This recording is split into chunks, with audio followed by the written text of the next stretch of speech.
Hand use பண்ணுறது தான் நல்ல பழக்கம்.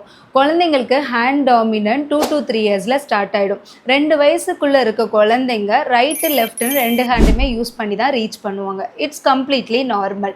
குழந்தைங்க வளர தான் அவங்க ஹேண்ட் டாமினன்ட்க்கு ஏற்ற மாதிரி யூஸ் பண்ணுவாங்க. இதில் பேரண்ட்ஸ் பண்ணுற பெரிய மிஸ்டேக் என்னென்னா, குழந்தை லெஃப்ட் ஹேண்ட் எடுத்துகிட்டு வரும்போது அதை தடுக்கிறது, இல்லாட்டினா ரைட் ஹேண்டுக்கு மாற்றி விடுறதுன்னு. ரைட் ஹேண்ட் யூஸ் பண்ணுறது தான் நல்ல பழக்கம்னு சொல்லி அவங்க ஹேண்ட் டாமினன்ட்டே சேஞ்ச் பண்ணி விட்டுருவாங்க. She stopped using her left hand? No ma'am. Morning could use பண்ணா. அப்பா கிட்ட சொன்னேன், விட்டுன்னு சொல்லிட்டாரு. Bad parenting. Very bad. இதனால குழந்தையோட டெவலப்மெண்ட்டே அஃபெக்ட் ஆகும். குட் பேரண்டிங் என்னன்னா, அப்பா பாருப்பா, she is using her left hand to eat. பரவாயில்ல விடு அவளை, நீ முதல்ல சாப்பிடு. குழந்தைக்கு எந்த ஹேண்ட் கம்ஃபர்ட்னு ஐடென்டிஃபை பண்ணி அவங்க கம்ஃபர்ட்டுக்கு ஏற்ற மாதிரி யூஸ் பண்ண விடுறது.